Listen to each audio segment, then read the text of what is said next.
Hello, everyone, and welcome back to another episode of 1990s Represent. We're in the middle of our seventh cycle of 1995, talking about a movie. And on this episode, we're talking about Mortal Kombat. So, the Mortal Kombat film based on the video game series. I believe up to this point, they had three Mortal Kombat games. They had Mortal Kombat from 1992, Mortal Kombat 2 from 1993.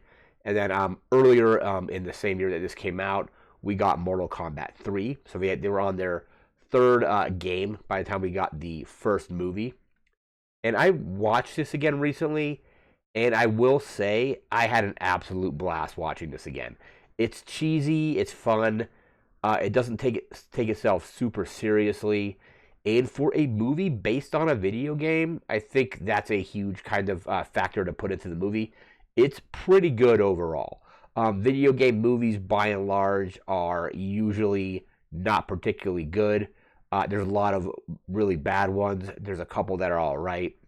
And this one, I think, is one of the better examples of a movie based on a video game. It kind of hits all the beats that you need to hit from those games. It has the martial arts. It has the kind of very thin, kind of paper thin story about like the Mortal Kombat tournament and preventing Shao Kahn from taking over like Earth Realm or whatever they call it. But yeah, I saw this when it came out back in 1995 and enjoyed it. Saw some friends of mine. I think a lot of my classmates ended up going to it as well because this would have been going into my freshman year of high school. So freshman year for me was 95, 96, and this came out kind of toward the tail end of the summer.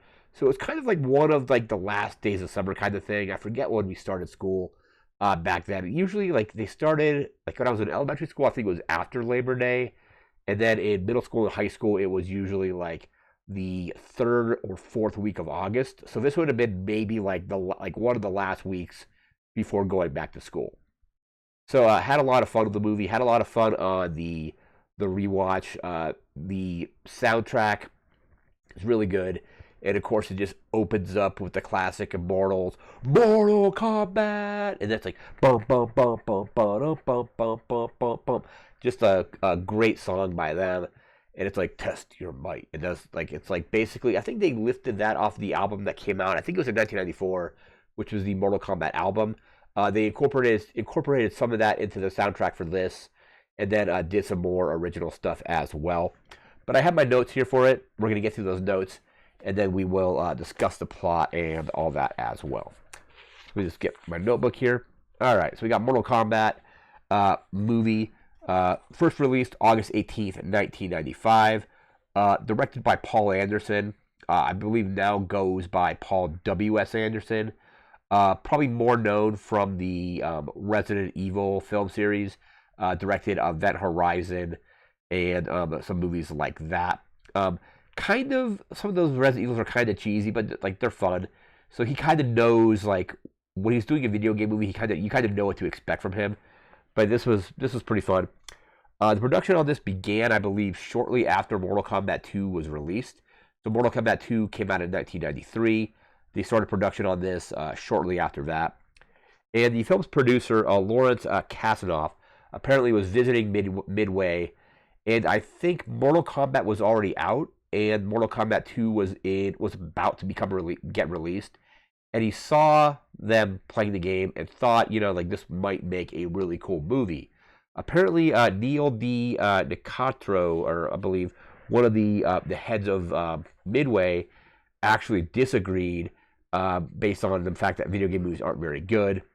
So the producer wanted to produce it. The head of Midway wasn't necessarily super interested in doing that, but eventually they released a deal to get the film rights to, I believe it was New Line Cinema that did this.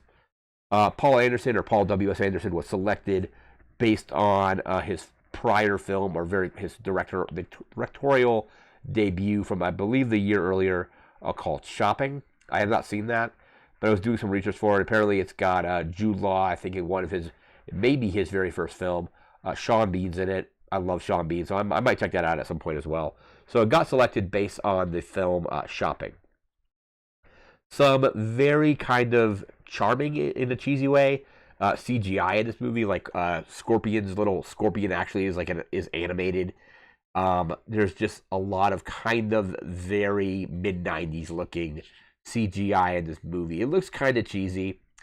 I think even in 1995 it looked kind of silly, but there's like kind of like a charm to it. Like there's like reptiles in the movie, but Reptile is an actual reptile. I believe what is actually on Earthrealm, and that's completely like CG animated. It looks kind of cheesy, but there's that. There's the weird special effects when they go through the portal to Outworld.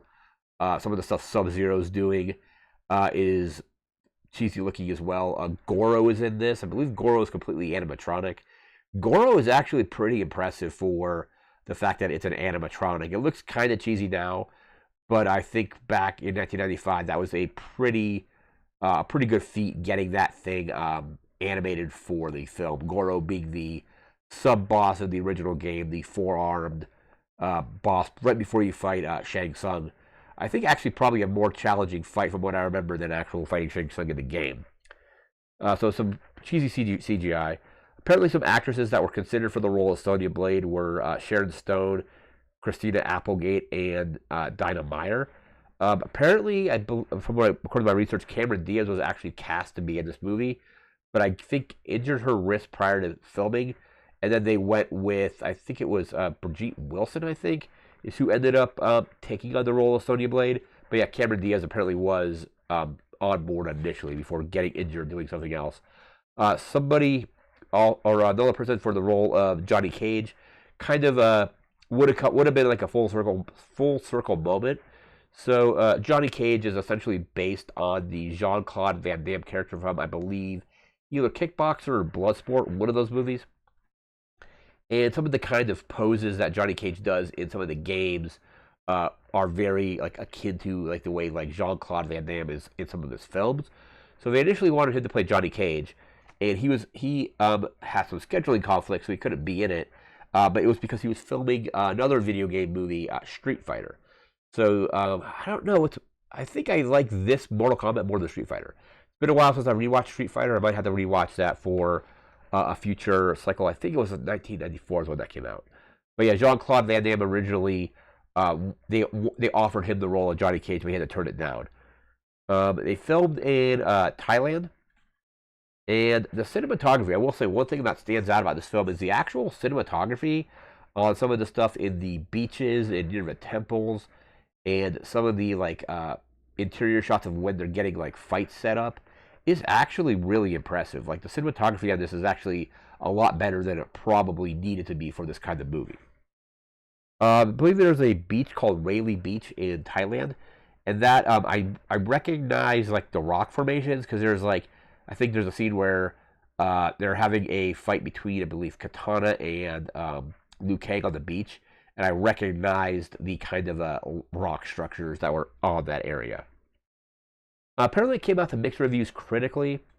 I think the critics liked the fact that it stuck to the story, the fact that it had some decent martial arts fights in it.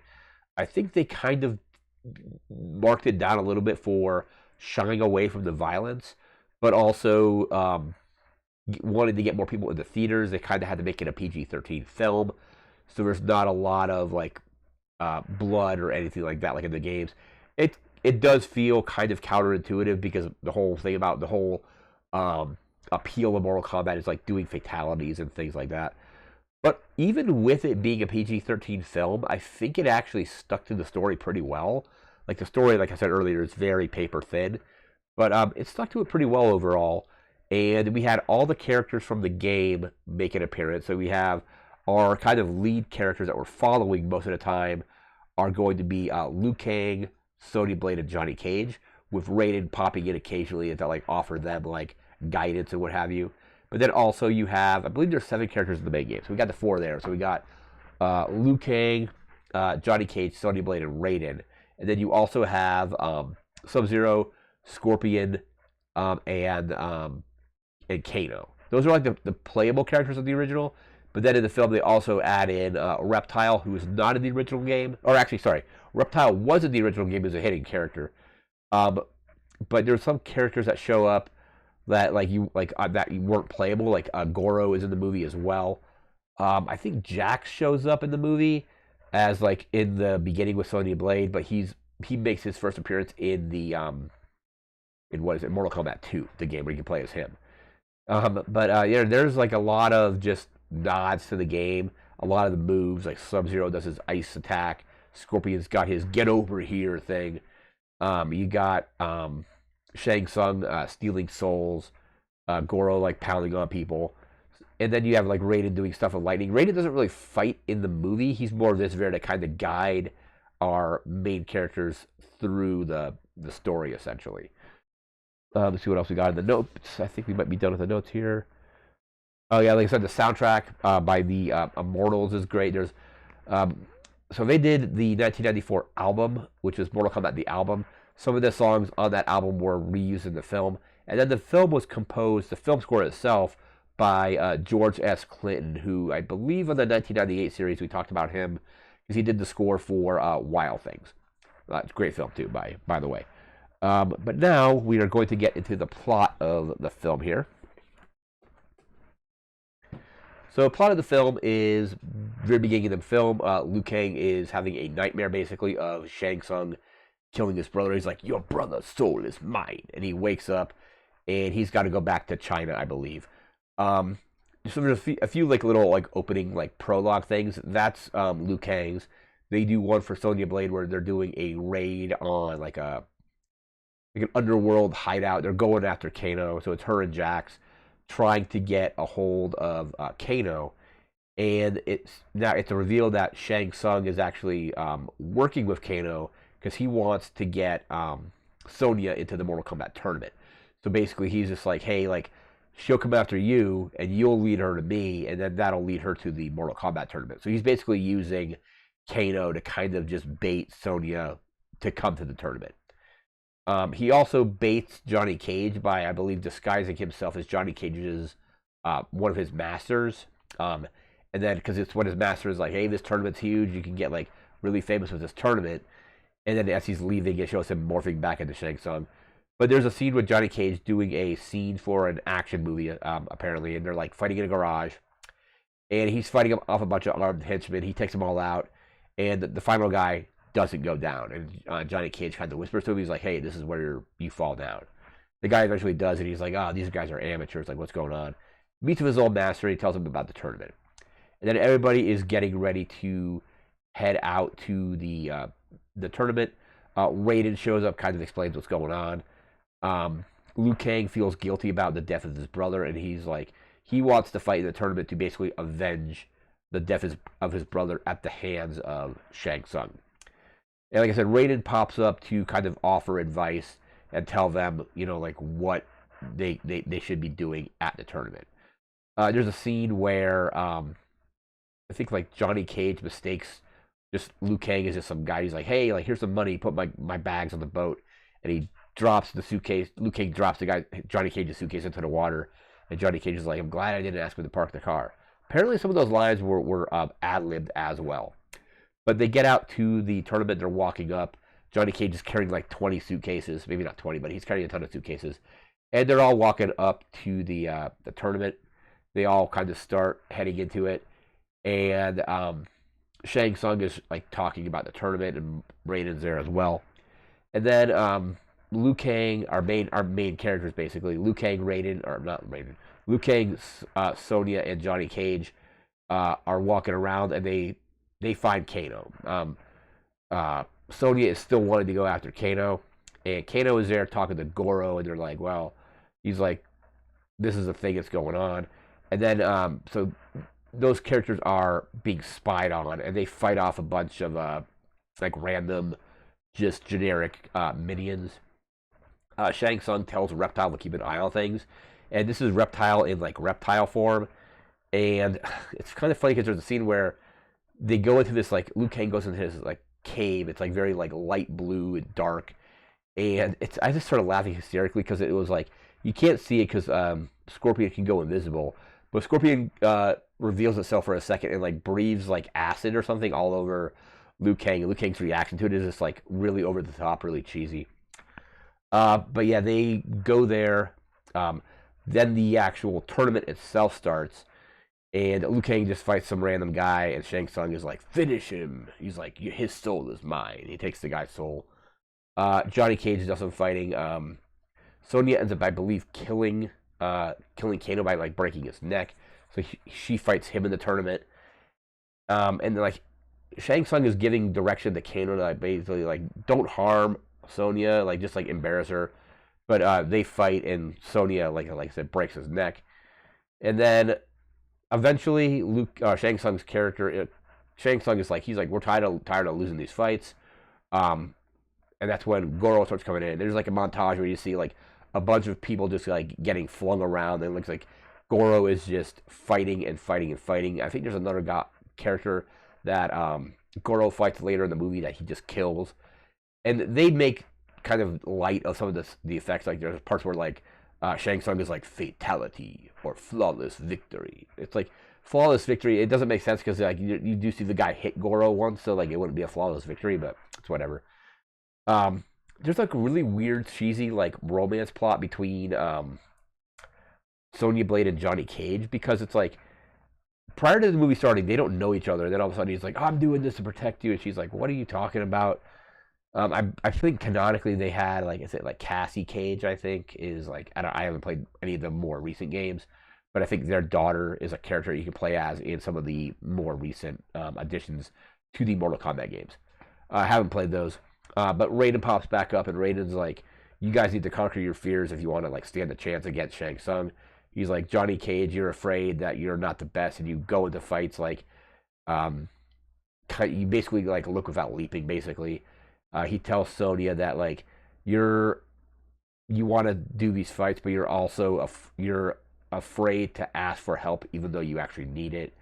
And then he's like saying that like Liu Kang's biggest enemy basically is himself. So he's like you need to like, you guys need to like move forward with this. And then Johnny Cage decides to challenge Goro after Goro kills one of the other humans. And so he fights Goro, and there's a scene where like basically Goro. Johnny Cage takes his sunglasses off, and Goro crushes them. And they start fighting, and Johnny Cage does the like ball punch. He punches Goro, and Goro's like, oh. And then he basically has Goro chase him up to the top of this like cliff. And I think this line was ad-libbed. I was reading a lot of the dialogue from the characters was completely made up. And when Goro comes around and comes to the edge of this cliff, he's like, those are $500 sunglasses, asshole. And then they fight, and he knocks Goro off the cliff. Goro is hanging on, and then they do a callback to the scene with the martial arts fight, the martial arts movie within a movie, when he's like, Goro's hanging there. He's like, this is the part where you fall down, and Goro falls. Sonya gets like abducted to Outworld. They go to Outworld. Oh, I guess like I forgot to mention the whole fight between Sub-Zero and Scorpion. So Johnny Cage fights Scorpion in like this like grove, and then they get transported to like the underworld, and it's a really cool fight. Liu Kang fights Sub-Zero, and Katana had given him a clue earlier, like use the element that brings life to win your fight. So basically, as Sub-Zero is doing his ice magic, Liu Kang whips a bucket of water, and basically the water comes out of it, gets frozen, and creates like an ice spear, and it impales Sub-Zero against this wall. Scorpion basically goes on fire, tries to do his fatality where he takes his mask off. It's a skeleton, breathes fire, but Johnny Cage gets a shield, blocks it, and then starts cutting, like hitting him, and Scorpion like explodes. But yeah, after that, so like Sonya gets abducted to Outworld. They go to Outworld, and that's where they actually fight Reptile. Like the Reptile thing falls into like a skeleton, and then it becomes Reptile. It's kind of weird, but he ends up like I said, fighting Reptile, and Liu Kang beats Reptile, and then Reptile's like crawling out of the skeleton, and Liu Kang just like carp stomps it. They then fight Shang Tsung, and Shang Tsung gets to choose his challenger. So he had chosen Sonya, but one of the rules is that challenger has to accept the challenge. So she doesn't accept the challenge, but Liu Kang does. And there was a scene where all these monks are going into where Sonya is, and he's like talking, like the villain monologuing to Sonya, and he's just like, your friends like aren't gonna come for you, like this thing is already over. And Liu Kang and Johnny Cage take their hoods off, and it's them. It's kind of like them in disguise, basically. And then Liu Kang fights Shang Tsung. Shang Tsung disguises himself as Liu Kang's brother at one point, and part of Liu Kang's storyline is he needs to get over the fact that he thinks he's responsible for his brother's death, and he's like, it wasn't my fault. Like each person is responsible for their own actions, and then he starts fighting Shang Tsung, and then eventually like knocks him like into a it's the Mortal Kombat logo that you see right over there, but it's on the ground and there's like a bunch of spikes that are coming out of it. So Shang Tsung falls onto those and dies, and then Liu Kang is like, flawless victory. I'm like, not really a flawless victory if you're taking hits, but whatever. After that, tournament's over. Earthrealm is saved, and then as a teaser, a tie-in for the next movie, you see Shao Kahn show up, and he's like, oh, I'm taking this realm, and then they're like, I don't think so, and then it's like they go into like the fighting poses, and then the Mortal Kombat song by the Immortal starts up. Overall, like really fun movie, like really fun. Not super long, it's under 2 hours. It's like an hour and 40 minutes or something like that. When I watched it to prepare for this video, it was on HBO Max. That's where I watched it. But yeah, absolutely a lot of fun. Go in. It's a just good popcorn film. Nothing too deep. It follows the Mortal Kombat story pretty well. The action is pretty well done. The cinematography is actually pretty good. The dialogue is really kind of like silly and just kind of very campy. But overall, it works. It kind of like the Mortal Kombat games also kind of were paying homage to like some of the older like martial arts films, and then they kind of took that vibe into the movie as well. Overall, just a lot of fun. So that is going to do it for this video. We're going to be coming back in a few days with a video game or computer game from 1995. No idea what that's going to be just yet. But we'll be back in a few days with that. And then we'll be jumping into 1996 after that, and then the rest of the decade following that.